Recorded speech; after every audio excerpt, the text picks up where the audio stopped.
अरहतो सम्मा सम्बुद्धस्स नमो तस्स भगवतो अरहतो सम्मा सम्बुद्धस्स नमो तस्स भगवतो अरहतो सम्मा सम्बुद्धस्स। अर्थातच मी नमन करतो त्या अरहत सम्यक संबुद्धाला जो जीवनमुक्त आहे, जागृत आहे। द्वितीयंपि तृतीयंपि दुसऱ्यांदा व तिसऱ्यांदाही मी नमन करतो त्या अरहत सम्यक संबुद्धाला जो जीवनमुक्त आहे, जागृत आहे। या जगामध्ये जे बुद्धरत्न, जे धम्मरत्न आणि जे संघरत्न, हे जे तीन रत्न आहे, या बुद्धाचे 9, धम्माचे 6 आणि संघाचे 9, या बुद्धरत्नाची, या धम्मरत्नाची आणि या संघरत्नाची, या त्रिरत्नांच्या 24ही गुणांची जगामध्ये बराबरी केली जात नाही आणि केली जाणार सुद्धा नाही। या बुद्ध, धम्म आणि संघ या त्रिरत्नाचे 24ही गुणांचं स्मरण करून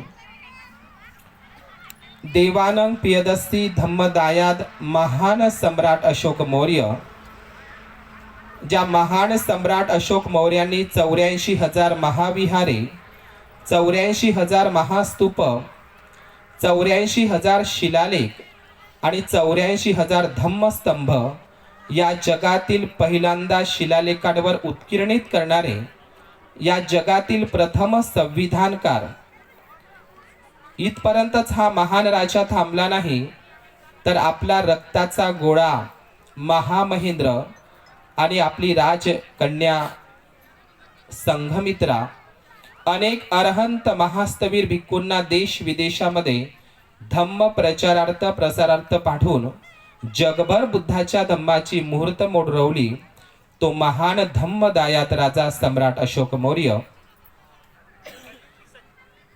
ज्या रक्ताचा एकही थेंब न सांडू देता अशी रक्तविहीन धम्मक्रांती, ज्या धम्मक्रांतीमुळे आमच्या जगण्याला एक अर्थ प्राप्त झाला आणि मरण्याला सुद्धा एक अर्थ प्राप्त झाला, असं अर्थपूर्ण जगणं आणि असं अर्थपूर्ण मरणं ज्या महामानवामुळे आम्हाला बहाल झालं, खऱ्या अर्थाने या बोधिसत्वानीच आम्हाला बुद्ध दावला। आणि हा बोधिसत्व, हा महामानव, हा अर्थतज्ञ, the greatest Indian, the father of nation, the symbol of knowledge, या भारताचे संवैधानिक राष्ट्रपिता, या जग बदलणारा बाप माणूस डॉक्टर बाबासाहेब आंबेडकर, या बोधिसत्व बाबासाहेबांची जडणघडण करणारी, सावलीप्रमाणे त्यांची साथ देणारी समर्पिता त्यागमूर्ती माता रमाई, आजची उच्च शिक्षित स्त्री, या बोधिसत्व बाबासाहेबांसारख्या महापुरुषांची जडणघडण करू शकत नाही, ते रमाईनं केलं। फक्त 35व्या वर्ष तिला लाभलं, वयाच्या 35व्या वर्षामध्ये, हे 35 वर्षाच्याच वयामध्ये ती आई सर्वांची रमाई झाली। त्या आईला सुद्धा मी या ठिकाणी वंदन करतो, रमाईला। या ठिकाणी यशोधरा उपासिका महिला मंडळ, सम्राट अशोक बुद्धविहार आणि समता सैनिक दल यांच्या नेतृत्वामध्ये हे दुसरं वर्ष या धम्म परिषदेचं पिपरी कलगा, तालुका नेर, जिल्हा यवतमाळ इथल्या सर्व उपासक उपासिकांनी या कार्यक्रमाचं आयोजन केलं। या ठिकाणी आदरणीय पूजनीय भदंत बुद्धपालजी महाथेरो मुंबई, त्यांच्या पूर्वाश्रमीचे हे गाव पिपरी कलगा, या पिपरी कलगामध्ये हे दुसरं वर्ष मासाहेब राजमाता जिजाऊ भोसले यांच्या जयंतीचं उद्याला तो पर्व आहे। या अगोदर शीलवंश लंकारा भंतेजी यांनी उत्कृष्ट तुम्हाला धम्म परिषदेचं उद्दिष्ट काय असावं या संदर्भात सखोल असं विश्लेषण त्यांनी या ठिकाणी केलेलं आहे. आणि म्हणून धम्म परिषद ही जी धम्म परिषदा जे राबवल्या जातात, या धम्म परिषदेमधून जे काही आउटपुट निघायला पाहिजे, तसं आज अष्टमीचा दिवस आहे. संपूर्ण जगामध्ये अठ्ठसील उपोसत वारीत शिलाचं पालन केलं जात असतं. म्हणजे या महिन्यातून जे 4 दिवस असतात बौद्ध राष्ट्रांमध्ये, ते जापान असेल, कंबोडिया असेल, इंडोनेशिया असेल आणि श्रीलंका, थायलंड, ब्रह्मदेश, ज्या ज्या काही बुद्धिस्ट कंट्र्या असतात, त्या बुद्धिस्ट कंट्र्यामध्ये उपासक उपासिका महिन्यातील 2 अष्टमी आणि 1 अमावस्या आणि 1 पौर्णिमा या 4 दिवसाला, महिन्यातून किती 4 दिवस, 2 अष्टमी, 1 अमावस्या आणि 1 पौर्णिमा या महिन्यातील 4ही दिवसाला ते 8 शिलाचं पालन करतात. आणि आज अष्टमी आहे. या 8 शिलाच्या पालनामध्ये आणखी एक सील असतं, ते अत्यंत महत्वाचं आहे. ते भंतेजींनी तुम्हाला सांगितलंय, ते ऋण सूत्रामध्ये आणखी छान सांगितलेलं आहे की भगवान बुद्ध नच्च गीत वादित विसुक दस्सन माला गंध विलेपन धारण मंडन विभूषण ठाणा वेरमणी सिक्खापदं समादियामी. नच्च म्हणजे काय? नच्च म्हणजे नाच. गीत म्हणजे काय? गीत गीत गायन. नच्च गीत वादित वाद्य. विसुक, विसुक म्हणजे काय? जे जे आपल्या इंद्रियाचे सुख आहे, बरं वाटते, त्या विषय सुखामध्ये अधीन होणं, रममान होणं हे मनुष्याच्या दुःखाला कारण आहे.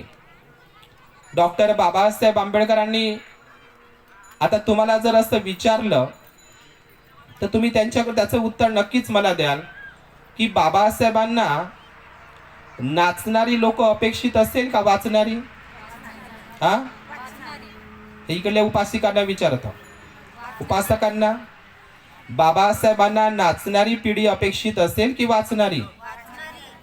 माझी जी समाज बांधव आहे ही नाचणारी नाही तर वाचणारी झाली पाहिजे.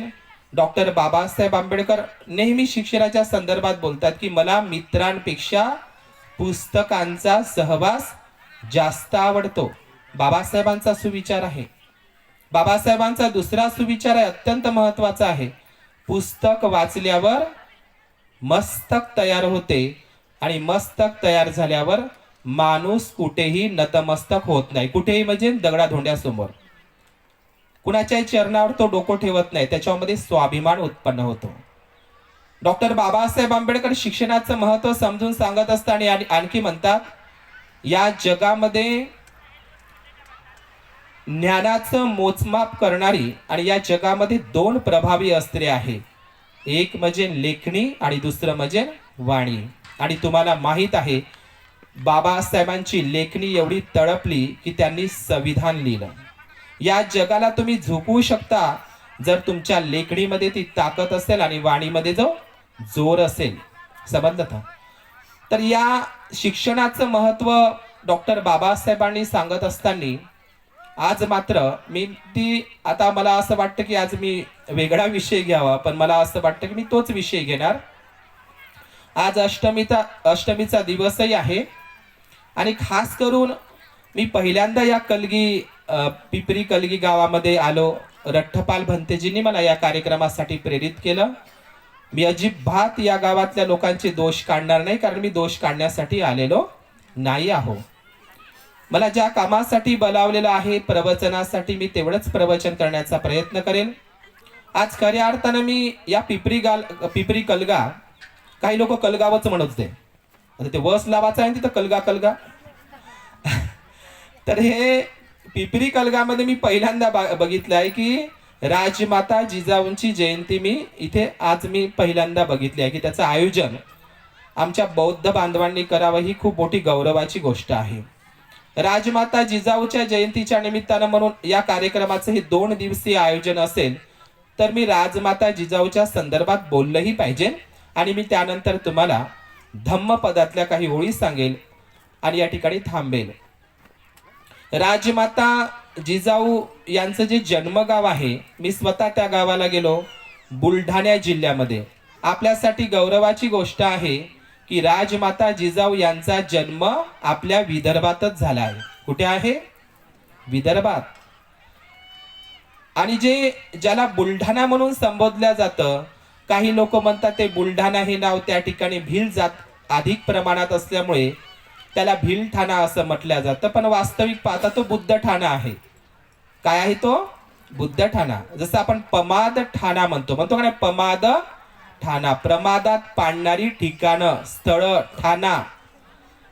तर हे प्राचीन काळामधलं हे बुद्ध ठाणा होतं. कारण आपल्याला माहित आहे प्राचीन जम्बूद्वीप ही बुद्धभूमी आहे, ही बुद्धाची भूमी आहे, आणि म्हणून ते बुद्ध ठाणा होतं. त्या बुद्ध ठाण्याचं आता बुलढाणा झाला आहे. आणि बुलढाणा म्हणजे आपल्या विदर्भामध्ये आहे.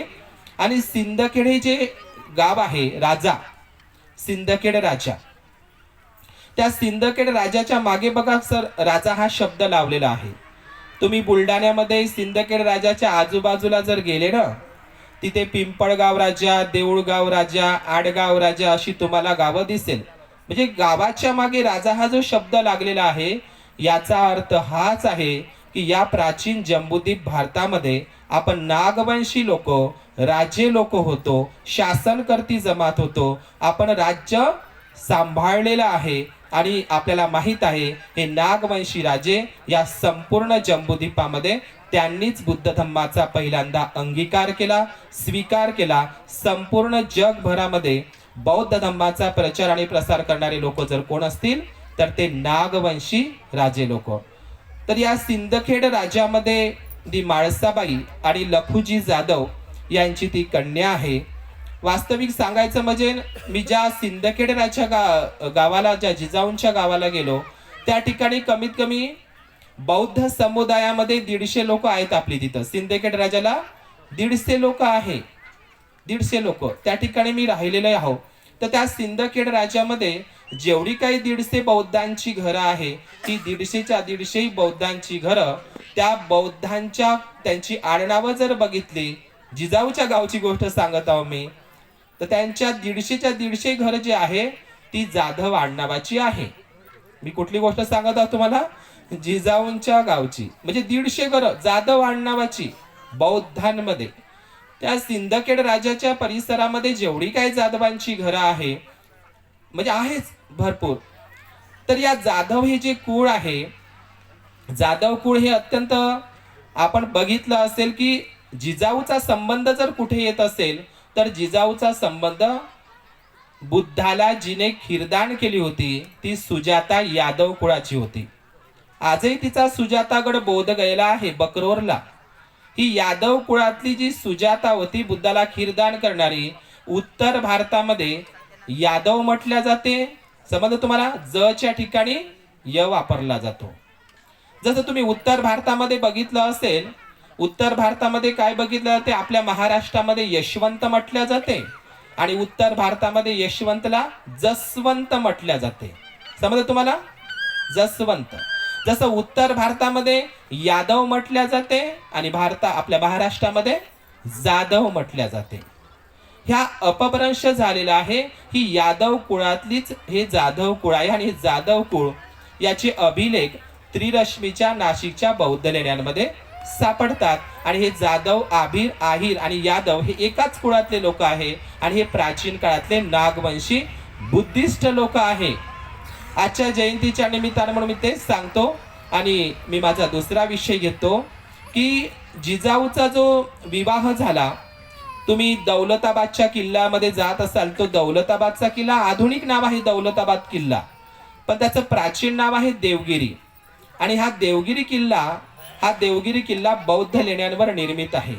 त्या देवगिरी किल्ल्यामध्ये शहाजी राजांचा आणि जिजाऊंचा लग्न सोहळा सुद्धा झाला. तुम्हाला माहित असलं पाहिजे की जिजाऊला ज्या ठिकाणी देण्यात आलं होतं तिचं सासर जर कोणतं असेल तर त्या वेरूळच्या बौद्ध लेण्या. मालोजीराव भोसले यांचाही जन्म आणि शहाजीराजे भोसले यांचाही जन्म वेरूळला झालेला आहे. मालोजीरावांचं ते निवास, मालोजी राजांची भोसलेंची ती गढी, तुम्ही कधीही वेरूळला गेले बौद्ध लेण्यांच्या, एकदम बौद्ध लेणीच्या प्रवेशद्वारापासून 5 मिनिटाच्या अंतरावर म्हणजे जिजाऊ माँसाहेबचं घर आहे, निवासस्थान, त्याची गढी आहे. ते आता नाव चेंज आहे त्याचं, मालोजी राजे गढी म्हणून ते वेरूळला दिसतात. मला सांगा, जिजाऊ माँसाहेब ज्या ठिकाणी शिवाजी राजांचा जन्म झाला, तर जिजाऊचं म्हणजे तुम्हाला लक्षात आणून देण्यासाठी की जिजाऊचं जे माहेर आहे त्या वेरूळच्या बुद्ध लेण्यापाशीच त्यांचं ते घर होतं आणि आजही ते अवशेष त्या ठिकाणी आहे. डॉक्टर बाबासाहेब आंबेडकरांनी अनेक ग्रंथाचं लिखाण करत असताना बाबासाहेबांची एक प्रिंटिंग प्रेस होती. प्रिंटिंग प्रेस, बाबासाहेबांनी त्या प्रिंटिंग प्रेसचं नाव सुरुवातीला भारतभूषण ठेवलं आणि मग भारतभूषण हे नाव चेंज करून डॉक्टर बाबासाहेब आंबेडकरांनी बुद्धभूषण हे आपल्या प्रिंटिंग प्रेसचं नाव दिलेलं आहे. आणि तुम्हाला माहित असेल की बुद्धभूषण हा ग्रंथ छत्रपती संभाजीराजे यांनी वयाच्या 14व्या वर्षी तो ग्रंथ लिहिलेला आहे संस्कृत भाषेमध्ये. बुद्धभूषण हा ग्रंथ, हे बुद्धभूषण हे नाव छत्रपती संभाजीनं लिहिलेल्या त्या ग्रंथाचं नाव हे बुद्धभूषण नाव डॉक्टर बाबासाहेब आंबेडकरांनी आपल्या प्रिंटिंग प्रेसला वापरलेलं होतं, लक्षात घ्या. आणि बुद्धभूषण ग्रंथ काय आहे नेमका? बुद्धभूषण ग्रंथ म्हणजे कूटदंत सुत्त आहे. राजानं प्रजेसोबत कसा व्यवहार करावा, त्याने कसा राज्यकारभार करावा, राजनीती. आता राजनीती या शब्दाचा अर्थ तुम्ही बदलून टाकला. राजनीती म्हणजे काय? नीती शब्द आहे तिथे. तर हा राजनीती म्हणजे राजानं प्रजेसोबत कसा व्यवहार करायचा, राजानं कशा लोक कल्याणकारी योजना राबवायच्या. आपण म्हणतो का नाही, समाज कल्याण योजना, समाज कल्याण योजना, समाज कल्याण योजना. हे समाज कल्याण योजनाचा निर्माता तथागत बुद्ध आहे, ज्यांनी वत्सकार सुत्त महाविजित राजाची कथा जर वाचली आपली, खूपच सुंदर आहे. समाज कल्याण योजना त्याच्यामध्ये तुम्हाला दिसेल. शेतकरी असेल, तो नोकरदार असेल, त्याच्यासोबत राजानं कुठल्या पद्धती मी सांगणार नाही. तर बुद्धभूषण हा ग्रंथ जो संभाजी महाराजांनी लिहिलेला आहे तो बौद्ध साहित्याला अनुलक्षूनच लिहिलेला आहे. तर त्याच्यामध्ये काय आहे बुद्धभूषण ग्रंथामध्ये संभाजी राजांनी लिहिलेला? त्याच्यामध्ये कूटदंत सुत्त आहे, अप्रमाद सुत्त आहे. अपमाद सुत्त सम्राट अशोकाला जे मोगली पुत्त तिस्साने जे सुत्त सांगितलं होतं, जो उपदेश दिला होता, ज्या मोगली पुत्त तिस्स भिक्कुण, ज्याच्यामुळे चंड अशोक हा धम्म अशोक बनला, ते सुत्त म्हणजे अपमाद सुत्त, कूटदंत सुत्त. या सुत्ताचे दाखले बुद्धभूषण या ग्रंथामध्ये अधोरेखित आहे, हे आपण लक्षात घेतलं पाहिजे. मला शिवाजीचा इतिहास सांगत असताना आताच माझ्यासोबत माझे धम्ममित्र बसलेले आहे.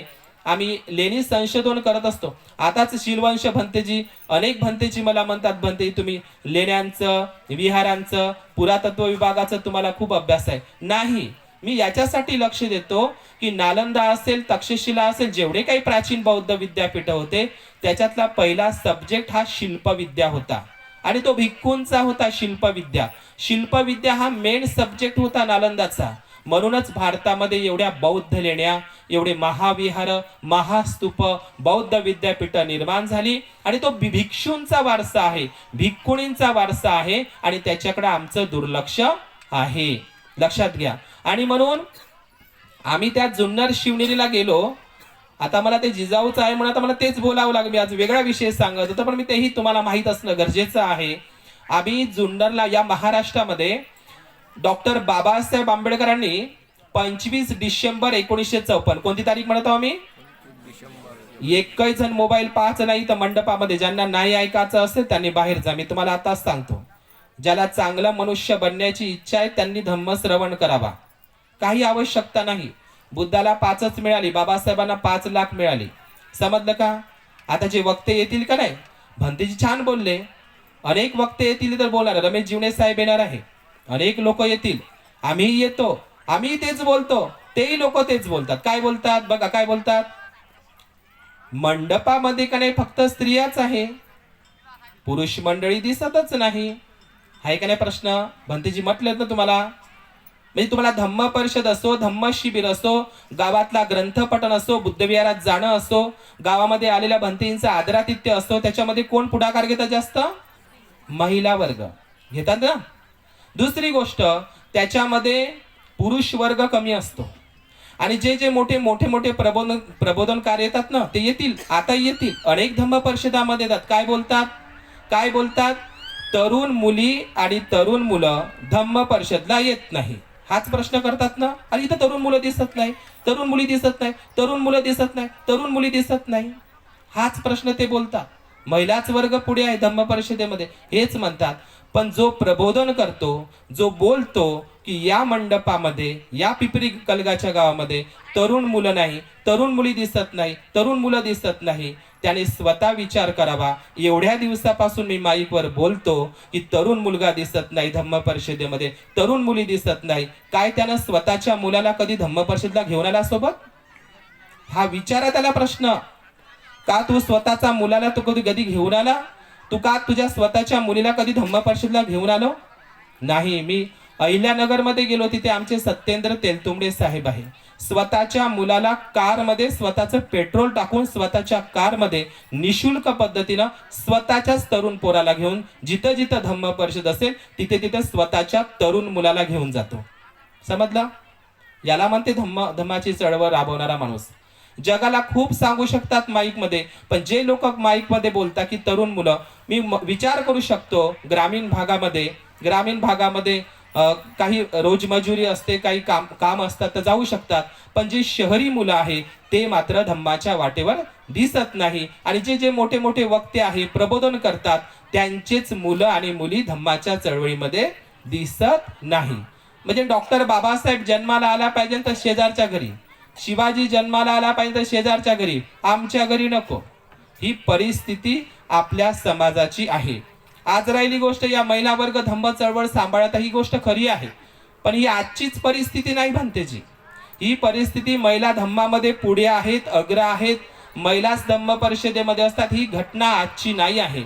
बुद्धाच्या वेळी सुद्धा, लक्षात घ्या, बुद्धाच्या वेळी भगवान बुद्धांनी 25 वर्षापास एकट्या श्रावस्तीमध्ये केले, पण उपासकांच्या संख्येपेक्षा उपासिकांची संख्या जास्त राहायची बुद्धाच्या वेळी. आताचं चित्र नाही हे, आताचं चित्र नाही. म्हणून तुम्ही उपासकांची कमी नावं ऐकलेली आहे. सुदत्त अनाथ पिंडक असेल, चित्त गृहपती असेल, उग्गह गृहपती असेल, हे तुम्ही कमी नावं ऐकले उपासकाचे, पण उपासिकांची संख्या डबल टिपट होती. लक्षात घ्या. उपासिका. आणि ही जी घटना आहे बुद्धाच्या वेळी, बुद्धाला तर 5च भिक्खू मिळाले सुरुवातीला सारनाथला, पण महाप्रजापती गौतमी कपिल वस्तू पासून तर वैशाली पर्यंत पायी चालत आले होते. तुम्ही बुद्धानीच धम्म वाचलाय असेल तर, किती? कपिल वस्तू पासून तर वैशाली पर्यंत महाप्रजापती गौतमी 500 स्त्रियांना एकाच वेळी घेऊन आली, ती माघ पौर्णिमेला, आणि एकाच वेळी 500 स्त्रिया प्रवजित झाल्या. बघा, बुद्धाला तर 5च. लक्षात घ्या. म्हणून बुद्धाच्या काळापासूनच स्त्रियांचा भरणा बौद्ध धम्मामध्ये अग्रेसर आहे, आणि आजही महिला धम्म वर्गामध्ये आहे. इथे बसलेल्या उपासक, आता इथे बसलेल्या उपासिका आहे, इकडे बसलेले उपासक आहे. आता तुम्ही इकडे चित्र पाहता, आता इथं बसलेल्या उपासिकांच्या मनामध्ये हा प्रश्न येत असेल, जसा भिक्खूंच्या मनामध्ये येतो, आम्ही बोलतो तर प्रबोधनकाराच्याही मनामध्ये येतो तो प्रश्न की तरुण मुलं दिसत नाही, तरुण मुली दिसत नाही. आता इथे बसलेल्या उपासिकांनी आणि इथे बसलेल्या उपासकांनी हाच विचार करायचा आहे की तरुण मुलं दिसत नाही, तरुण मुली दिसत नाही, तर कोणाचे तरुण मुलं आणि कोणाच्या तरुण मुली? कोणाच्या तरुण मुलं आणि कोणाची तरुण मुलं? तुमच्याच ना? का तुम्हाला मुलबाळ नाही? नाही आहे का? आहे ना? आहे ना? मग कोणाच्या मुलाला इथपर्यंत घेऊन यायचं? इथं बसलेल्या जेवढ्या काही उपासिका आहे त्या उपासिकेनं आपल्या स्वतःच्या मुलीला आणि स्वतःच्या मुलाला जर चाल म्हटलं तर का मंडप भरणार नाही? भरू शकतो. तुम्ही धम्म परिषदेचं आयोजन केलेलं आहे. तुमची अपेक्षा असते की आजूबाजूच्या पूर्ण तालुक्यातल्या खेड्यातील लोकांनी या गावातल्या धम्म परिषदेला यावं, मस्त गजबजून राहावी ही धम्म परिषद, असं वाटते का नाही? आजूबाजूच्या खेड्यातल्या लोकांनी यावं. कायले येतील ते? कोणतं काम आहे? आजूबाजूच्या खेड्यातल्या लोकांना काय करता धम्म सांगून? खरी धम्माची गरज तुमच्याच गावातल्या लोकांना आहे. बरोबर आहे का? मी चुकीचं बोलतच सांगा. पण तुमची टपोरी पोरं कुठं आहे? आता घरी आताही गेलं तर घर लावून नाही आहे. तुमची टपोरी पोरं असं इकडे चालू आहे. समजलं? आम्ही आता इथे रॅलीमध्ये आलो तर काही काही बायाच्या आंघोळीच व्हायच्या होत्या. आम्ही इकडे पिंपळगाव निपाणीला जातो, रठ्ठपाल भंतीच्या गावले. काय शिस्त महिलांमध्ये, 10:30 वाजेपर्यंत भोजन, सर्व व्यवस्थितपणा, सर्व व्यवस्थितपणा. उपासिकांमध्ये ते स्फूर्ती असली पाहिजे, परिश्रम असलं पाहिजे. मी तुम्हाला दोष देण्यासाठी अजिबात आलेलो नाही, पण तुम्ही जर धम्म परिषदेचं आयोजन करत असाल आणि इतर गावातून लोक आली पाहिजे याच्यासाठी तुम्ही प्रचार प्रसार करता, पॉम्पलेट वाटता, घरोघरी पॉम्पलेट नेऊन देता, बाहेरच्या ठिकाणून लोक आली पाहिजे ही अपेक्षा तुम्ही बाळगता. पण आपला मुलगा गेल्या वर्षापासून आणि आपली मुलगी गेल्या वर्षापासून धम्म परिषदेमध्ये किती 1 तास दिला, 2 तास दिला का 2ही दिवस दिले, याचं मात्र आपल्याकडे काहीच नाही. म्हणून शिलवंश बनतेने सांगितलंय याचं आउटपुट काहीही निघणार नाही. समजलं? मग सगळ्यात मोठी जबाबदारी आहे या धम्म परिषदेमागे जे जे काही आयोजन असेल, जी जी काही मेहनत असेल, काहीच आवश्यकता नाही आजूबाजूची खेडी बदलली पाहिजे म्हणून अपेक्षाही करू नका. या धम्म परिषदेमधून या 2 दिवसाच्या नाही ती जी काही चालत असेल निरंतरपणे या धम्म परिषदेमधून केवळ आणि केवळ तुमचं पिंपरी कलगा जर गाव एक होत असेल, संघटित होत असेल, मनानं होत असेल, एकत्रितपणे काम होत असेल, केवळ या धम्म परिषदेनं पिंपरी कलगा गाव बदलत असेल तरी तुमच्या धम्म परिषदेचा लाभ झाला. अपेक्षा नका ठेवू, अपेक्षा ठेवू नका. समजलं का? डॉक्टर बाबासाहेब आंबेडकरांनी एका ठिकाणी म्हटलेलं आहे, मला संख्यात्मक बदलांपेक्षा गुणात्मक बदल महत्वाचा वाटतो. काय करता संख्यात्मक, आहे की नाही? डॉक्टर बाबासाहेब आंबेडकर आपला जो धम्म आहे भंतेजीने छान पद्धतीने समजावून सांगितलं. त्यांची व्याख्या, उद्दिष्ट काय असलं पाहिजे धम्म परिषद तेही समजून सांगितलं. आपण धम्माला काय बनवलेले आहे? मनोरंजन. काय बनवलेलं आहे? मनोरंजन. लक्षात घ्या, बुद्धाचा धम्म हा गंभीर आहे, गहन आहे. आणि तुम्हाला माहित आहे बुद्धाचा धम्म शांतीचा आहे ना, का कलहचा आहे? इतका गंभीर, गहन, इतका सुंदर भगवान बुद्धाचा धम्म आहे. पण बुद्धाच्या धम्माला तुम्ही मनोरंजन करून टाकलाय. मला सांगा, बुद्धाचा धम्म मनोरंजन आहे का? मनोरंजन आहे का? ते मनोरंजन दाखवते तर टीव्हीवर वगैरे. बुद्धाचा धम्म मनोरंजन नाही आहे. पण लोकांनी बुद्धाचा धम्म परिषदेच्या नावानं, मी इथल्याच धम्म परिषदेला दोष देत नाही, जिकडे तिकडे जे काही धम्म परिषद होत असेल तिकडे, मग काही भंतेजी लोक, एक तर उपासक म्हणे कायची धम्म परिषद जी म्हणे, येतं धंदा परिषद होय म्हणे, आमच्यावर जेव्हा चालले पैसे मागायला, असे म्हणत होते आम्हाला. समजलं का? समजलं तुम्हाला? तर ही जी अवस्था आहे, तर आपण धम्म परिषदला काय बनवलेलं आहे? धम्म परिषद म्हणजे मनोरंजन नाही आहे. दुसरं आपण धम्म परिषदला काय बनवून टाकलाय? धम्म परिषद म्हणजे यात्रा. काय आहे? यात्रा. काय बाय यात्राच करायला आल्या, पा इकडे तिकडे घेताय. पा तुम्ही पाहता अजिबात त्या मंडपात आल्या नाही, पट जेवून घेतलं आणि यात्रा करायला आल्या त्या. पहा धम्म परिषद आहे काय? ते कायले गेलती माय? तर मी गेलती धम्म परिषद. काय करून आली तिकडून? तर ते पांढऱ्या गाठ्या आणल्या, खरमुरे खाल्ले, चिवडा खाल्ला, लोयच लोक आलते. धम्म परिषद मध्ये ती बसणारही नाही, काहीच नाही. म्हणजे धम्म परिषदचा अर्थ काय लावला तिनं?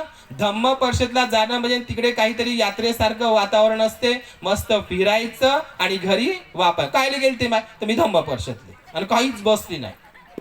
बाया दिवसभर उपाशी बिचाऱ्या बसल्या. आणि त्याले तरी काय म्हणायचं? भंतेजी जेवले मस्त, कार्यकर्ते जेवले, काही लोक तर जेवतच आहे, काही लोक जेवासाठीच आले, जेवासाठीच. समजलं का? पहिला धम्म परिषदेचा अर्थ कोणता लावलाय आपल्या लोकांनी? मनोरंजन. कोणता? मनोरंजन. आता नाही होणार ते मनोरंजन, संध्याकाळी आहे. आताच मी गाडीवरून उतरलो आणि भंतेजी म्हणे खरा कार्यक्रम का नाही म्हणे, संध्याकाळी आहे. आता खोटा कार्यक्रम आहे. खरा कार्यक्रम का नाही तर संध्याकाळी आहे. तर सांगा, धम्म परिषदला तुम्ही काय बनवलं? मनोरंजन. धम्म परिषदला तुम्ही काय बनवलं? यात्रा, जत्रेचं स्वरूप आणलं. यात्रा सारखं ठिकाण म्हणजे यात्रेचं स्वरूप आता धम्म परिषदला यायला लागलेलं आहे. तिसरं बनवलेलं आहे आपण धम्म परिषदला महाप्रसाद. धम्म परिषद म्हणजे काय? महाप्रसाद. मस्त जेवायला भेटते, छान छान, आहे का नाही? ह्या 3 म्हणजे या बौद्ध धम्मामध्ये मनोरंजन नाही. धम्म म्हणजे मनोरंजन नाही आहे. धम्म म्हणजे यात्रा जत्रा नाही आहे, धम्म म्हणजे महाप्रसाद नाही आहे. जे भंतेजीनं समजून सांगितलं की सामाजिक नैतिक मूल्ये लोकांच्या मनामनात ती रुजली पाहिजे, तरच त्या धम्म परिषदेचं काय आहे, आउटपुट आहे. अधिकचा लाभ सत्कार, अधिकचं दान प्राप्ती करण्यासाठी धम्म परिषदेचं आयोजन करू नये. लक्षात घ्या. आलं का लक्षात तुम्हाला?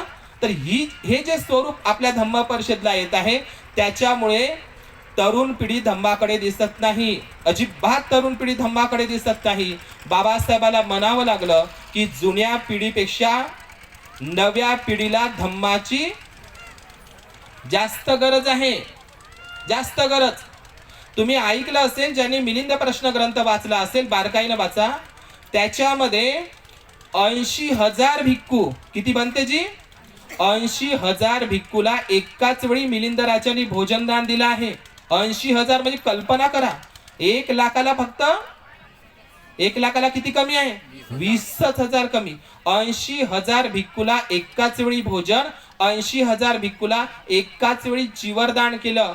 आणि मिलिंद राजा आणि मग नागसेन भंतेजी मध्ये संवाद होणार होता, डिबेट होणार होती. तर त्यावेळी नागसेन भंतेजी काय म्हणतात मिलिंद राजाला, हे राजन, हे मिलिंद राजा, मी तुमच्या सोबत डिबेट करायला तयार आहो. प्रश्न उत्तर, ते प्रश्न म्हणजे तुम्ही प्रश्न निर्माण करू शकता, मला विचारू शकता. पण नागसेन भंतेजी सांगतात पंडितवाद आणि राजवाद असं ते उदाहरण आहे मिलिंद प्रश्न मधलं. तुम्हाला राजा म्हणून मला सवाल विचारता येणार नाही, राजा म्हणून नाही, तुम्हाला उपासक म्हणून मला सवाल विचारावा लागेल. राजाने आपल्या डोक्यावरचा हिऱ्या मोत्याचा राजमुकुट, ते राजवस्त्र, ते राज दागदागिने, सगळे राज अलंकार त्यांनी काढून ठेवले. उपासकांच्या साध्या वेशामध्ये, पांढऱ्या वस्त्रामध्ये तो बसला आणि नागसेन भंतेजींच्या प्रश्न त्यांना विचारले, प्रश्न विचारले, प्रतिप्रश्न विचारले, उभय कोटीचे प्रश्न विचारले आणि मिलिंद प्रश्न हा ग्रंथ तयार झाला. लक्षात घ्या, मिलिंद प्रश्न हा ग्रंथ तयार झाला. आपल्या उपासकांमध्ये उपासक आल्याच्या नंतर आपण साधी गोष्ट आपण शिकू शकत नाही की भिक्खूंच्या समोर गेल्याच्या नंतर भिक्खूंना कोणतं अभिवचन म्हणलं पाहिजे. साधा आपल्या मुलांच्या तोंडातून आम्ही रस्त्यानं जरी जात असेल तरी कोणाच्या उपासक उपासिकांच्या तोंडातून वंदामी भंतेजी हा शब्द आपण आपल्या मुलांना शिकवला नाही आजपर्यंत. वंदामी भंतेजी म्हणा लागते. आपल्या गावात आलेल्या भंतेजींना वंदामी भंतेजी म्हणायचं असते. येता जाता जिथे कुठे भिक्खू दिसेल त्यांना वंदामी भंतेजी म्हणायचं असते. हे सुद्धा आमच्या उपासक उपासिकांनी शिकवलेलं नाही. आता तीच शिकली नाही तर ते काय शिकवणार आहे, समजलं का तुम्हाला? दुसरी गोष्ट, भिक्खू आणि भिक्खुनी संघ कसं, भिक्खू सोबत कसं बोलायचं हे सुद्धा आम्ही संस्कार ग्रहण केला पाहिजे. कधीही भिक्खू संघासमोर उभ्यानं बोलू नये. हे छोटी छोटी मगर मोठी बाते, हे संस्कार आहे. आमचा आदरातिथ्य करावा, आम्हाला तुम्ही खूप छान म्हणाव, हे नाही, त्याला संस्कार म्हणतात. भिक्खूंच्या समोर येत असताना आपण खाली बसूनच भिक्खूंना कोणतीही वार्तालाप असेल, काही घटना असेल तर आपण बोललं पाहिजे. हे संस्कार आपण शिकले पाहिजे. त्याच्यासाठी धम्म परिषदेचं आयोजन आहे. तुम्ही आयुष्यभर जरी धम्म परिषदेचं आयोजन करत असाल, पण तुमच्या मुलांना भिक्खूंना काय म्हणावं लागतं, भिक्खूंच्या संदर्भात कुठलं अभिवचन वापरावं लागतं, हे जर तुम्ही शिकवत नसाल तर धम्म परिषदेचं काहीही महत्व नाही. केवळ तुम्हाला म्हणतील त्या गावातले लोक फक्त धम्म परिषदेचं आयोजन करतात, पण त्यांच्यामध्ये परिवर्तन काहीच नाही. भंतेजीने सांगितलंय तुम्हाला, उपासक उपासिकांचे 10 सद्गुण असतात. मिलिंद प्रश्नामध्ये मेंढक प्रश्न वाचा. उपासक उपासिका कोणाला म्हणावं? ज्याच्या तोंडामध्ये पुडी आहे, समजलं का? पुडी. तर आम्ही त्या बीडला गेलो, सगळ्याच्या तोंडात पुड्या, सगळ्याच्या तोंडात ते तंबाखू. आता मी त्यांना म्हटलं की ज्यांना तंबाखू, जे लोक तंबाखू खाऊन असतील, ते काय म्हणते खर्रा खाऊन असतील, पुड्या खाऊन असतील, त्यांनी बसू नका, त्यांनी बाहेर थुंकून या. आता काऊन थुंकून या म्हटलं असन, काऊन थुंकून या म्हणलं असन? कारण शेणामध्ये पेढा कालवता येत नाही. समजलं? शेणामध्ये पेढा कालवणं. बुद्धाचं पंचशील आम्ही तुम्हाला देऊन राहिलो, तुम्हाला ते तुमच्या वाणीनं म्हणायचं आहे. एखाद्याच्या तोंडामध्ये पुडी खाल्लेली असेल, खर्रा खाल्लेला असेल, तंबाखू खाल्लेला असेल, तर त्याला पंचशील म्हणता येईल का? आणि आम्हाला ओळखता येते कोण पुडी खाता येतं. इथंच बाया तंबाखू खाते. मग अशीच पालीकडे 2 बुडे, म्हणजे इथंच शील ग्रहण करायचं. कोणतं सुराम आहे, म्हणजे सुरा म्हणजे काय? काही एक माणसं तर असे आहे, काय भंतेजी म्हणे बाबासाहेबांनी 22 प्रतिज्ञामध्ये फक्त एवढंच लिहिलं नाही, मी दारू पिणार नाही. एवढंच आहे म्हणे 22 प्रतिज्ञामध्ये, मी दारू पिणार नाही. कुठं म्हटलंय म्हणे तिथं खर्रा खायचं नाही, तंबाखू खायचं नाही. बघा, लक्षात घ्या, भगवान बुद्धांनी नशा छोटी असो का मोठी असो, या नशेच्या सगळ्यात जास्त पुड्या, खर्रा, तंबाखू, गांजा, गुटखा खाणारे लोक भारतातलेच आहे. तुम्ही साधं नेपाळमध्ये जरी प्रवेश करा ना, तुम्हाला साधी तंबाखाची पुडी, खऱ्याची पन्नी, बौद्ध राष्ट्रामध्ये जाण ना तुम्ही, अमेरिकेसारख्या देशामध्ये जाण ना तुम्ही, तर तुम्हाला पानटपरी दिसणारच नाही. पानटपरी तुम्हाला दिसणारच नाही. पानटेपऱ्यांची संख्या फक्त भारतातच आहे. पानटपरी तुम्हाला जगाच्या पाठीवर कुठेच दिसणार नाही. आणि त्या पानटपऱ्या आमच्या बुद्ध विहारासमोरही असतो. आम्ही विहारही मोकळी सोडली नाही, तिथेही खातो आम्ही. मग तुम्ही किती धम्म परिषदेचं आयोजन करत असाल, जर तुम्ही साधं व्यसन सोडू शकत नसाल, तर बाकीचे दुर्गुण तुम्ही कधीच सोडू शकत नाही. ही काळ्या दगडावरची रेस आहे. बौद्ध धर्मामध्ये संकल्पाला आणि अधिष्ठानाला खूप महत्व आहे. आता मी भंतेजी समजून सांगितलं. सम्मा संकल्प, अधिष्ठान म्हणजे काय? अधिष्ठान म्हणजे काय? बुद्धानीच धम्म वाचा. अधिष्ठान म्हणजे काय? घेतलेलं वचन ते मागे न टाकणं. जे वचन मी घेतलाय ते पूर्ण करीन म्हणजे करीन म्हणजे करीन म्हणजे करीनच, मीच करीन, मलाच करायचं आहे ते. हे अधिष्ठान आपल्याकडे असले पाहिजे. सिद्धार्थ गौतमाने सम्यक संबोधी प्राप्ती करता जे अधिष्ठान घेतलं होतं, कोणतं अधिष्ठान? माझ्या शरीरावर मांस नसलं तरी चालेल, सगळ्या हड्ड्या झाल्या तरी चालेल, पण मला जोपर्यंत सम्यक संबोधी प्राप्त होत नाही, तोपर्यंत मी हे अधिष्ठान संकल्प सोडणार नाही. आणि केला का नाही तो संकल्प पूर्ण? संकल्पाला, अधिष्ठानाला खूप महत्व असते. बाबासाहेबांनी संकल्प केला होता. जसा सिद्धार्थ गौतमांनी बोधगयेला संकल्प केला, सिद्धार्थ गौतमाची बोधगया, त्या बुद्धाची बोधगया, ती बोधगया असू शकते. डॉक्टर बाबासाहेब आंबेडकर बोधिसत्वाने सुद्धा संकल्प केला, अधिष्ठान केलं होतं. आधुनिक बोधिसत्व बाबासाहेबांची ती बुद्धभूमीच आहे. मी तर त्याला बोधगयाच म्हणतो, माझं वैयक्तिक मत आहे. बाबासाहेबांनी संकल्प केला, अधिष्ठान केलं बडोद्याला, त्या वडाच्या झाडाखाली, त्या सयाजी गार्डन मध्ये. तो संकल्प, ते अधिष्ठान जर केलं नसतं ना बाबासाहेबांना, त्या बडोद्याला ते संकल्प अधिष्ठान केलं नसतं ना, तर आज माझ्या अंगावरही चिवर नसतं, मी आज बोलूही शकलो नसतो. माझ्या समोर तुम्ही सुंदर कपडे वेशामध्ये तुम्ही बसलेले नसतात. बरं झालं बाबासाहेबांनी तो बडोद्याला संकल्प केला. कोणता? जोपर्यंत माझ्या या हजारो वर्षापासूनच्या गुलाम असलेल्या या लोकांना अंधारातून मी उजेडात आणणार नाही, त्यांना गुलामगिरीच्या बेड्या तोडून त्यांना मुक्त करणार नाही, हे जर मी माझ्या आयुष्यात करू शकलो नाही, तर मी स्वतःला गोळ्या झाडून संपून टाकेल. काय संपून टाकलं बाबासाहेबांनी? नाही संपवलं. बाबासाहेबांनी जो अधिष्ठान केलं ना बडोद्याला, संकल्प केला ना, तिथे संकल्प भूमी झाली. जगामध्ये कोणाची संकल्प भूमी नसेल, 2 व्यक्तींची संकल्प भूमी आहे. एक बुद्धाची म्हणजे ते बोधगया, आणि दुसरी म्हणजे बोधिसत्व बाबासाहेबांची बडोदा. त्याचं नावच आहे संकल्प भूमी. म्हणून तुमच्या धम्म परिषदेचा हेतू उद्दिष्ट असला पाहिजे की या धम्म परिषदेमध्ये असताना तुम्ही काहीतरी संकल्प केला पाहिजे. संकल्प करून उठलं पाहिजे की मी माझ्या जीवनामध्ये हे खर्रा असेल, गुटखा असेल, तंबाखू असेल, चरस असेल, गांजा असेल, भाग असेल, हे सगळ्या व्यसनांची तुम्ही तिलांजली दिली पाहिजे. लक्षात घ्या, साधी गोष्ट नाही. बुद्धाचं आपण जेव्हा तेव्हा भिक्खूंचे दोष काढत असतो. भिक्खूंना 10 श्रामणेर प्रश्न आहे, 227 नियम आहे, 10 शील आहे, खूप सारे शील आहे, खूप सारे विनय आहे. पण कधी कधी तुम्ही स्वतःच्या मनालाही विचारा, काय मी बुद्धाच्या 5 शीलाचं तंतोतंत पालन करतो? विचारू का? आता इथे बसलेल्या उपासिका, माझ्या समोर बसल्या इकले उपासक, आता जरी विचारलं ना, तर तुमचा एकाचाही हात वरत होणार नाही. सांगा, धम्म परिषदेचं काय महत्व आहे का? मग सांगा. आता विचारतो मी, सांगा बरं, बुद्धाच्या पंचशिलाचं तुम्ही दैनंदिन रोजच्या जीवनामध्ये किती पालन करता? करा बरं हात वरत. हो भंतेजी, मी 5च्या 5 शील तंतोतंत पाळतो. करा छातीची असं ते हिंमत करा. म्हणा नसतं हो भंतेजी, छाती टोकपणे सांगतो मी बुद्धाच्या पंचशिलाचं जसंच्या तसं तंतोतंत रोजच सकाळपासून तर संध्याकाळपर्यंत काया वाचा मनानं अजिबात दोष करत नाही, अकुशल कर्म करत नाही, पाप कर्म करत नाही. करा बरं हात वरतं, करा ना इकडे बरं एखादी तरी. अरे इकडं सांगा हाय का काही मग आउटपुट भंतेजीने सांगितलं तर करू शकता का तुम्ही? आणि भंतेजीनं केलं पाहिजे. सांगा बरं केलं पाहिजे का नाही? तुमची अपेक्षा आहे का नाही? चांगला भंतेजी बनवायचा आहे माहित काही झाडाले लागत नाही. चांगला भंतेजी बनवायचं असेल तर 10 दिवसासाठी आपल्या पतिदेवाला दान केलं पाहिजे. भिक्खू बनवण्यासाठी आपल्या मुलाला दान केलं पाहिजे. करतो का आपण? आता प्रबोधनकार येतील, मोठ्यानं सांगतील. समजलं का काय सांगते? धम्म दिला पाहिजे, हे की नाही?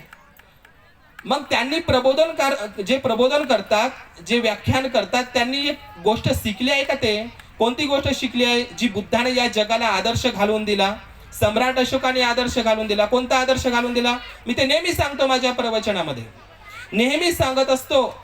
धम्मदायात बनणं आणि धम्मदानी बनणं जमीन आसमानाचा फरक आहे. धम्मदायात एकदा काय झालं, सम्राट अशोक आपले गुरु मोग्गलीपुत्त तिस्स यांच्याकडे आले. भंते मी धम्म सहली केल्या, धम्म यात्रा केल्या, 84,000 धम्म स्तूप बांधले, 84,000 महाविहार बांधले, 84,000 धम्म शिलालेख कोरले, 84,000 धम्म स्तंभ उभे केले आणि लेण्या सुद्धा उभ्या केल्या. भंते 84,000 स्तूपांपाशी 84,000 बोधी वृक्ष सुद्धा मी लावलेले आहे. भंते आणखी काही शिल्लक आहे का? पहा किती मोठं. Afghanistan, Pakistan, Tajikistan, Kazakhstan, Uzbekistan, इराण, इराक, मेसोपोटोमिया पर्यंत अख्खा जम्बूद्वीपामध्ये त्यांनी बौद्ध धम्माचा प्रचार प्रसार केला. म्हणते आणखी काही शिल्लक आहे का? हे राजा, हे अशोक राजा, तू तुझ्या रक्ताचा गोळा दान नाही केला. काय नाही दान केला? 84,000 बुद्ध विहार म्हणजे काय उलिशे आहे का? ते थोडे आहे? स्तूप थोडे आहे? ते 84,000 नाही आहे ना. पण तू तुझ्या रक्ताचा गोळा दान नाही केला. मला सांगा बरं, इथं बसल्या उपासक उपासिकांना मला असं विचारायचं आहे, सम्राट अशोकाचा मुलगा राजकुमार महेंद्र हा जर भिक्खू झाला नसता, श्रीलंकेला गेला नसता, तर तो जम्बूद्वीपाचा सम्राट बनला असता का नाही? बनला असता का नाही? आणि कोणत्या राजाला, कोणत्या सम्राटाला असं वाटत नाही की माझ्या मुलानं राज्यकारभार करावा, राजसिंहासनावर बसावं, त्यांनी राज्य सांभाळावं, त्यांनी राज्य जिंकावं, त्यांनी या जगावर राज्य करावं. कोण्या बापाला, पित्याला, राजाला वाटत नाही.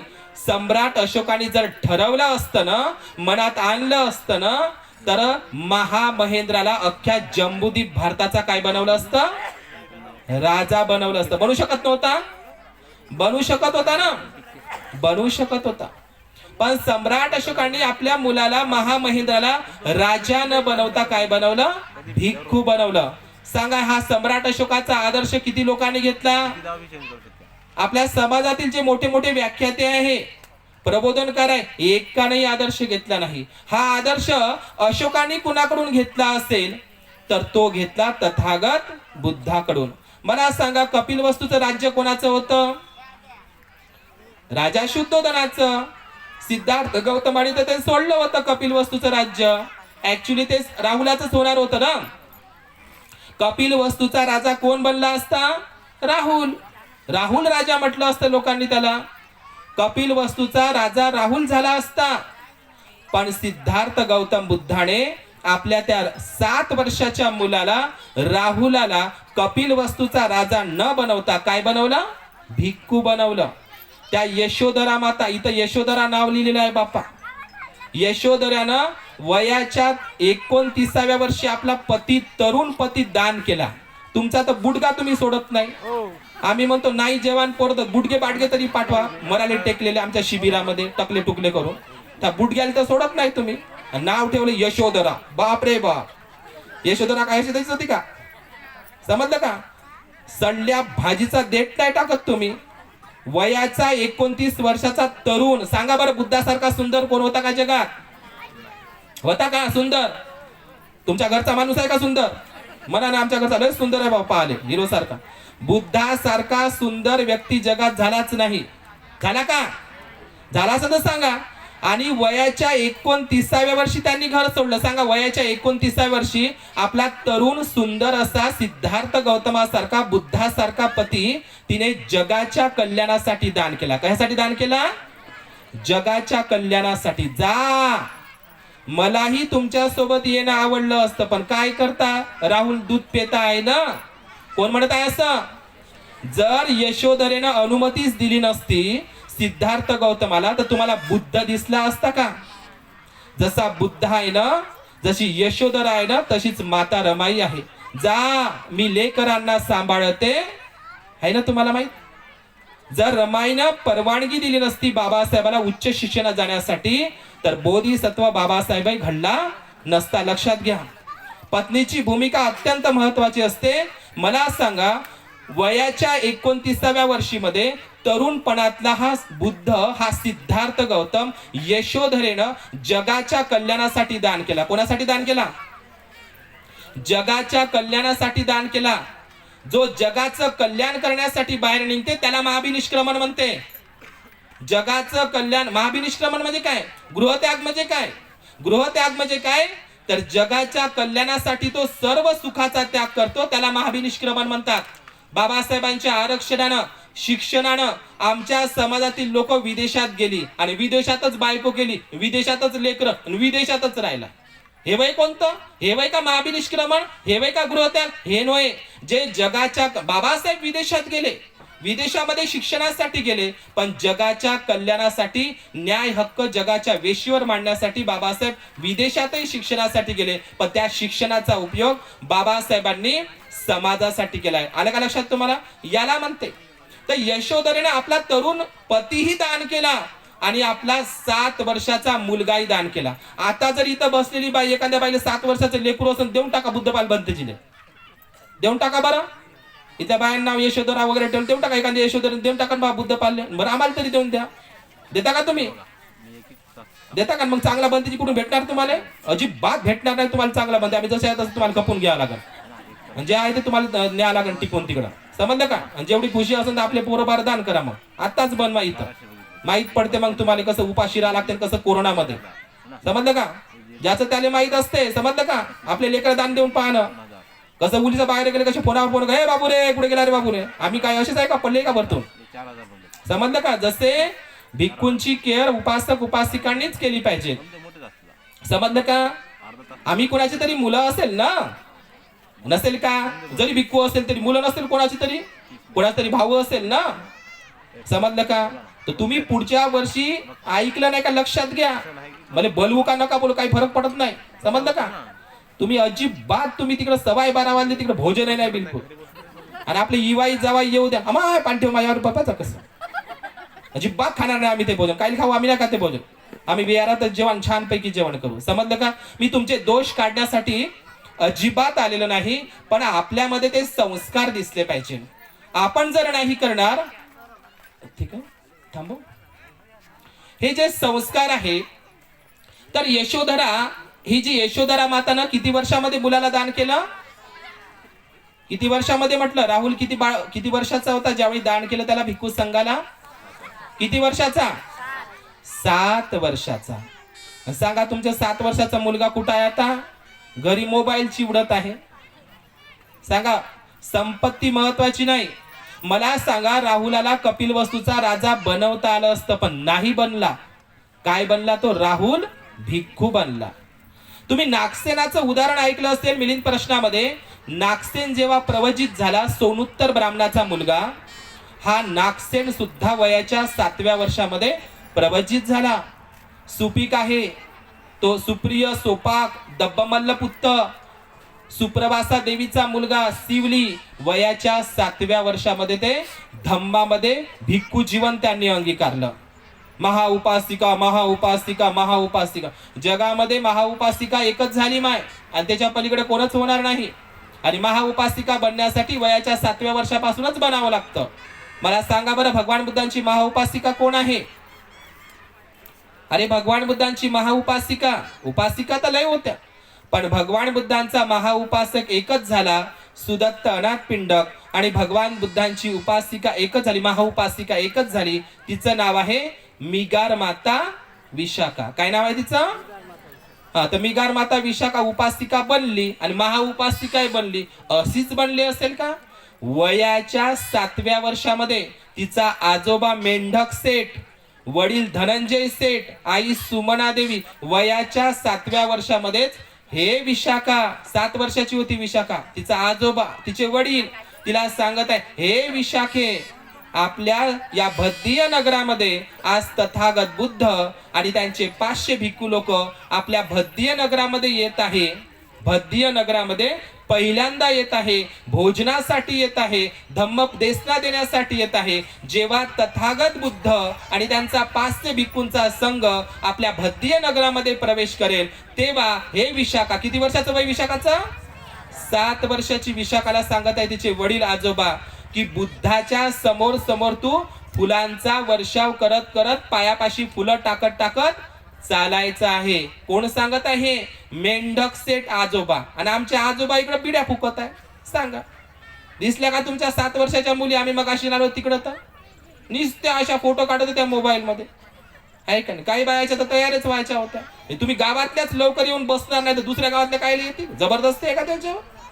जास्त नाही आल्या गावातल्या, अजून तर चालले बाया दुसऱ्या. समजलं का? तर महाउपासिका बनण्यासाठी जसं ती फुलं टाकत टाकत होती आणि वंदनाई ती म्हणत होती, काय म्हणत होती? इतिपिसो सुपटिपन्नो, समजलं? स्वाखातो इतिपिसो. ही वंदना म्हणत म्हणत लहानच्या इवलुशा सोनपावलाची विशाखा, 7 वर्षाची विशाखा आणि तिच्यासोबत 7 वर्षाच्या तिच्या मैत्रिणी बुद्धांच्या आणि भिक्खू संघांच्या समोर फुलांचा सडा असा पावला पावला टाकत होत्या. सांगा किती सुंदर संस्कार आहे, किती सुंदर संस्कार आहे. असं चित्र उभं राहिलं पाहिजे तुमच्या डोळ्यामध्ये. आणि ती फुलं टाकता टाकता बुद्धाच्या समोर, भिक्खू संघाच्या समोर समोर अशी फुलं टाकता टाकता, फुलं टाकता टाकता ती पहिल्या अवस्थेला प्राप्त झाली. सोतापन्न अवस्था 7व्या वर्षामध्ये तिला प्राप्त झाली. साधी अवस्था आहे ती, सोतापन्न, सद्दागामी, अनागामी आणि अरहंत. 7व्या वर्षामध्येच विशाखा सोतापन्न अवस्थेला प्राप्त झाली. फुलं टाकता टाकता बुद्धाच्या पहिल्याच भेटीमध्ये तिच्या गावामध्ये विशाखा सोतापन्न अवस्थेला गेली. सांगा मग ती पुढे जाऊन काय बनणार? महाउपासिका बनेल नाही का? मग तुमच्या मुलीला तुम्ही बनवलाय का 7 वर्षापासून? कल्पना करा, इथल्या बायांनी कल्पना करा, लक्षात घ्या. म्हणून महाउपासिका बनण्यासाठी, आणि तुम्हाला माहित आहे विशाखाचं जेव्हा लगीन झालं, विशाखाचं लगीन झालं, तर त्यावेळी या विशाखाला, ही बुद्धिस्ट परिवारातली होती विशाखा, तिला जैन परिवारामध्ये देण्यात आलं होतं. तिचा सासरा मिगार सेठ, तिचा जो पती होता पुण्यवर्धन, हे वर्धमान महावीरांचे शिष्य होते. श्रावस्तीला देण्यात आलं होतं. कोणाला? विशाखाला. ए माऊली माय, बोलासाठी नाही आली इथं. विशाखा माता, मी कोणाची गोष्ट सांगत आहोत तुम्हाला? विशाखा बुद्धिस्ट परिवारातली. वयाच्या 7व्या वर्षामध्ये तिला धम्माचे संस्कार मिळाले आणि तिला भद्दीय नगरीवरून श्रावस्तीला देण्यात आलं होतं. आणि तुम्हाला माहित आहे बुद्धानं 25 वर्षावा श्रावस्तीच्या जेतवणात केली. पण विशाखाचा सासरा मिगार सेठ, बुद्ध आणि बुद्धाचे भिक्खू संघ विशाखाच्या सासऱ्याच्या घरी कितीदा तरी भिक्षा पात्र घेऊन उभे राहिले होते. पण मिगार सेठनं बुद्धाला तर सोडा, भिक्खू संघाला सुद्धा त्यानं रिकाम्या भिक्षा पात्रानं वापस पाठवलं होतं. अजूनपर्यंत बुद्धाला, विशाखाच्या त्या मिगार सेठ सासऱ्याच्या घरी बुद्धाला आणि भिक्खू संघाला रिकाम्या भिक्षा पात्रानं वापस जावं लागत होतं. कारण तो जैन संप्रदायातला मांडणारा होता. निगंटनाथ पुत्ताचा, वर्धमान महावीराचा उपासक होता. कोण? विशाखाचा सासरा मिगार सेठ. विशाखा जशी गेली ती कहाणी सगळ्यांनाच माहित आहे. विशाखा बुद्धिस्ट परिवारातली आणि हा आहे जैन परिवारातला, हा मिगार सेठ. बुद्धिस्ट परिवारातली विशाखा आणि तिनं जैन परिवाराला बुद्धिस्ट बनवलं. आज आमच्या मुली कोणाही संघ पळतात. पळा, तुम्हाला हिंदू कोड बिलानच तो अधिकार दिला जोडीदार निवडण्याचा, समजलं ना? पण कोणाला टपरी छपरीवाल्याला नका निवड करू. हिंदू कोड बिलान दिला तुम्हाला स्वतः जोडीदार निवडायचा. टपरी छपरी टपरी चपरी पोरं निवडून राहिल्या मुली. अरे निवडा तर चांगला निवडा, आहे का नाही. तर विशाखाचं थाटामाटात लग्न झालं आणि ती श्रावस्तीची सुनबाई झाली. तिनं संपूर्ण जैन परिवाराला बुद्धिस्ट केलं. सांगा. आणि आमच्या समाजातली बाई आंतरजातीय विवाह करते, करा. आंतरधर्मीय विवाह करते, तेही करा. पण तुम्ही अजूनही आपल्या परिवारातल्या लोकांना बुद्धिस्ट बनवू शकत नाही. सगळ्यात मेहनतीचं काम आहे. इथे आलेल्या ज्या काही खेड्यातल्या बाया असतील, ती बाई एक दोन बाया घेऊन आलीच असतील. चाल माय धम्म परिषद आहे तर एक दोन बाया तर आणू शकतो आपण. पण सगळ्यात कठीण काम आहे घरच्या लोकांना आणणं. सगळ्यात कठीण कोणतं काम आहे म्हणा बरं. चला बरं, मी चालली धम्म माणसाला आणणं होते. असं ओढत जरी आल्यानंतर येत नाही. 4 बाया आणू शकतो आपण. घरचं पोरगही येऊ शकत नाही, पोरगी येऊ शकत नाही, आणि सूनबाई तर येऊच शकत नाही. समजलं. 36 आहे. समजलं तुम्हाला. तर सगळ्यात मोठं काम आहे घरच्याच लोकांना धम्मामध्ये परिषदेमध्ये आणणं. इथं गावातल्या प्रत्येक घरामध्ये 4-4 लोक तर असतील ना. एक बाल्यानं बाली, 2 4-4 जर बंदा मंडप सजते. पुन्हा येतो बरं या गाव मी पिपरी कलगाला 14 एप्रिल पाप बंदे लोक दिसते विहारापाशी गच्च भरलेले विहार. 14 एप्रिल डीजे पीजे आणि रातभर मग डीजे. समजलं का. मग तर मग अशी म्हणे ते खरा कार्यक्रम म्हणे मग आहे म्हणे संध्याकाळी. आता खोटा आहे. खरा कार्यक्रम म्हणजे तुम्ही धम्माला मनोरंजन नका समजू. काहीच आउटपुट टिकणार नाही. गाण्यानं जर परिवर्तन जर झालं असतं ना, वामनदादा कर्डक होय तेलाचे पिपे वाजू वाजू या गावातून त्या गावात, त्या गावातून त्या गावात बैलबंडीनं रात्रीला पायदळ जाऊन थंडीमध्ये वामनदादा कर्डकांनी 10,000 गाणं लिहिली. किती? 10,000. आणि परिवर्तनही झालं. आजचे गायकांना मी गायकच म्हणत नाही. समजलं का. प्रबोधनकार ठाकरे काय म्हणतात, चांगला ब्राह्मण चांगला ब्राह्मण ज्याला तुम्ही म्हणत असता, चांगला ब्राह्मण ज्याला म्हणत असता, हा शेणात पडलेल्या शेंगदाण्यासारखा आहे. समजलं ना. शेणात पडलेल्या त्या शेंगदाण्याला तुम्हाला उचलून खायचं आहे किंवा नाही खायचं हे तुमच्यावर ठरवलेलं आहे. समजलं का. जो कोणी बाबासाहेबाचं नाव घेतो, तुम्ही एवढे भावनिक लोक आहात, एवढे भावनिक लोक आहे. आमचे अर्धे अधिक नाव काय आहे याचं, धम्म परिषद. इथून धम्माचाच प्रचार झाला पाहिजे. पण कव्वाल्याच्या माध्यमातून आम्ही अर्ध्याधिक गायक पाहतो. दारू पेल्याशिवाय, शिलाचं उल्लंघन केल्याशिवाय गाणंच म्हणू शकत नाही. मग काय या धम्म परिषदेच्या स्टेजचं काही अस्तित्व आहे का नाही, त्याची काही पावित्रता आहे का नाही. आमचे अर्ध्याधिक आमचा इकडे तो संविधान मनोरे आहे ना, मी डायरेक्टच बोलतो, आहे का नाही. गुन्हा रे गुन्हा लावला चुना. माझ्या गावाला उपासक असताना मी सगळं बघितलेलं आहे. मी कोणाला भेट नाही मी. आज आमचे गायक 60 70 हजार 1 लाख रुपये देतो आपण. आणि गायक लोकांना ऍडव्हान्स आम्ही 40,000 आधीच पाठवतो. वरून पुन्हाही पैसे देतो बाल्याच्या नावाचे, पिंट्याच्या नावाचे, याच्या वाढदिवसाचे. समजलं का. म्हणजे गायकला आम्ही 60,000 रुपये त्याचा ऍडव्हान्स आधीच देतो. त्याला पुन्हा आणण्यासाठी कार, त्याला बिस्लरीचं पाणी, त्याच्यासोबत आधी चमचेगिरी करण्यासाठी, आणि पुन्हा याच्या नावानं त्याच्या नावानं. आणि भंतेजीले म्हणलं तर कायले पाहिजे तुम्हाला पैसे, आहे का नाही असं. मग कायले महत्व येत आहे. भंतेच्या प्रवचनाला महत्व नाही आहे, गायकच्या गायनाला महत्व आहे. आणि याला जबाबदार तुम्हीच आहे. धम्म परिषदेचा सत्यानाश भंतेजींनी नाही केला, तुम्हीच लोकांनी केला आहे. कारण तुम्ही गायकाचं महत्व वाढवायला लागलेले आहे, लक्षात घ्या. आणि कुठलाही गायक या धम्म परिषदेच्या, या धम्म स्टेजवर, या पवित्र अशा स्टेजवर जिथं नीतिमत्य रुजायला पाहिजे, पंचशील रुजायला पाहिजे, त्या ठिकाणून आमचा गायकच दारू पिऊन गाणे म्हणतो. आणि म्हणजे पिणारा गायकही पिऊनच म्हणतो. आणि ऐकणारे कोणते आहे, गायकच आहे. एखाद्या तरी गायकाने म्हणावं इथं ऐकणाऱ्याला संध्याकाळी, उद्या आणि परवा दारू पेल्याशिवाय त्याला गाणं ऐकूशा वाटत नाही. आणि मस्त दारूचा धंदा चालते गावामध्ये. काही लोकांचा लयच मस्त माय धम्म परिषद आहे, आमचा 2 दिवस मस्तच आहे. ही परिस्थिती आहे. आणि दारूचे धंदे आमच्याच मोहल्ल्यामध्ये आहे. समजलं. आमच्याच मोहल्ल्यामध्ये आहे. म्हणून तर मध्ये खर्रा कार्यक्रम मस्त आहे. मग नाचाले भेटते, कुदाले भेटते. या या या सांगा, धम्माचा प्रचार होईल का. तरुण मुलं तुम्हाला संध्याकाळी दिसतील शिट्ट्या वाजवायला, पैसे फेकायला. भंतेजी ते टकला टुकला. समजलं का. काय त्या भंतेजी तोंडाकडे पाहत नाही, कवा जाते का, कवा उठते का.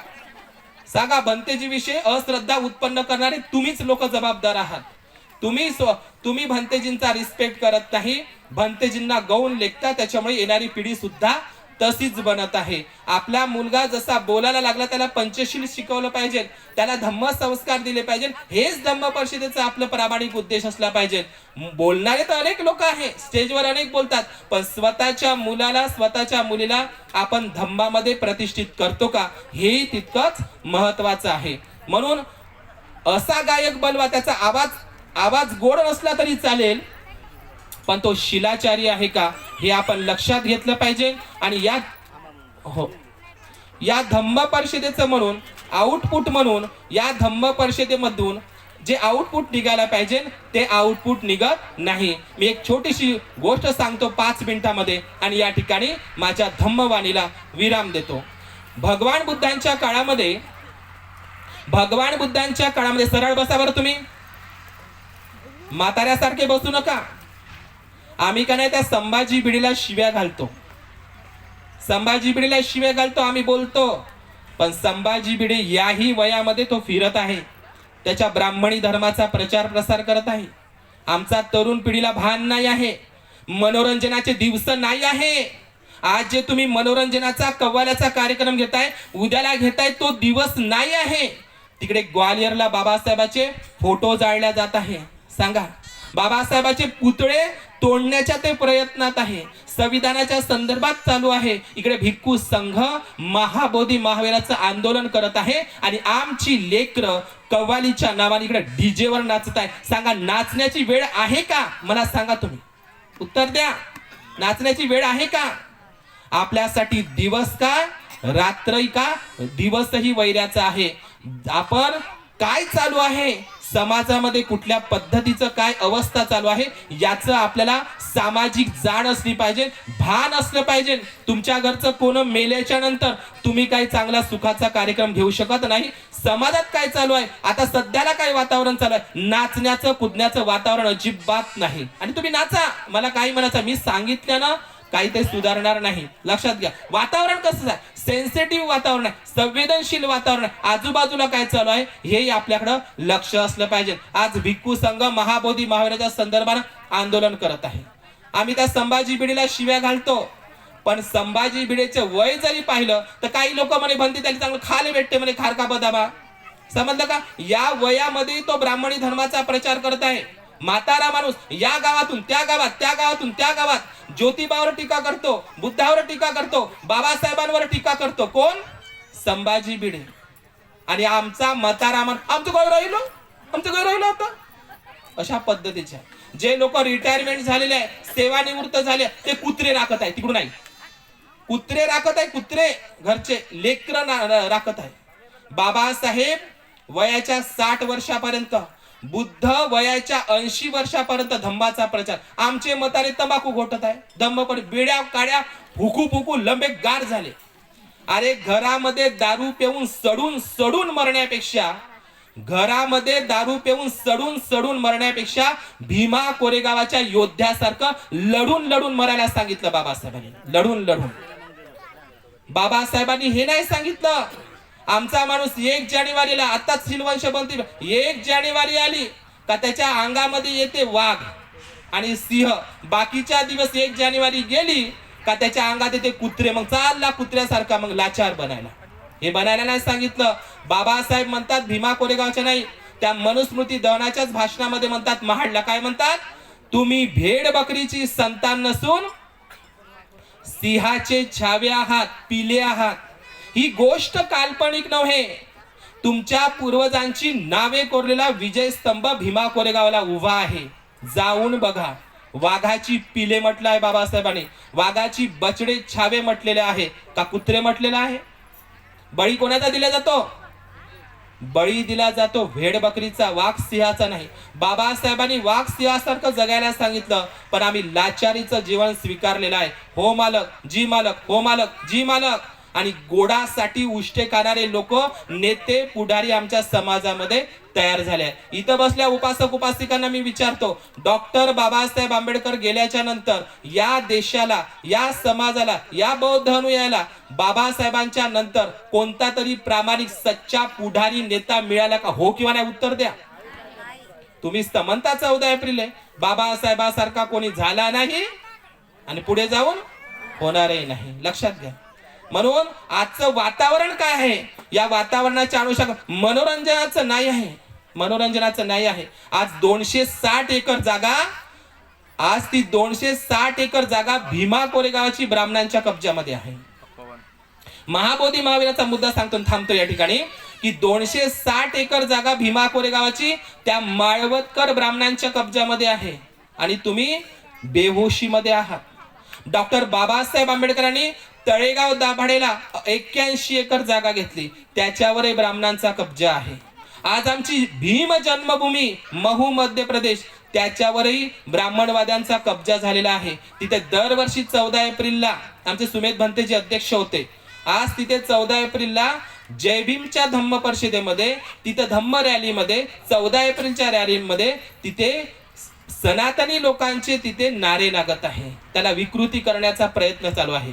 आमची दीक्षाभूमी असो का महाबोधी महाविहार असो, ती कारल्याची बुद्धलेणी असो का ती लेण्याद्रीची बुद्धलेणी असो, आज महाबोधी महाविहाराचं जे प्रकरण चालू आहे, आज 81 वर्ष जपानचे सुरई ससाई भंतेजी, जापानी भंतेजी या भारतामध्ये येऊन हे बोधगयाचं आंदोलन, महाबोधी महावीराचं आंदोलन उभं करतात.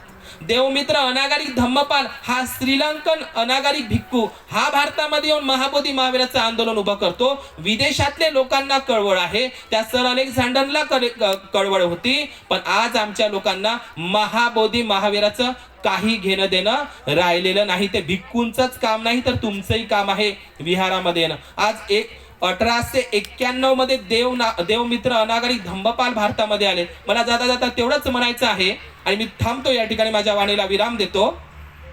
मला सांगा, बोधगया महाबोधी महाविहार, डॉक्टर बाबासाहेब आंबेडकर एके ठिकाणी असं म्हणतात की या भारतामध्ये जेवढे काही सम्राट अशोकांनी प्राचीन विहार बांधली, ती विहार गेली कुठं, तर ती विहार गेली कुठं नाही.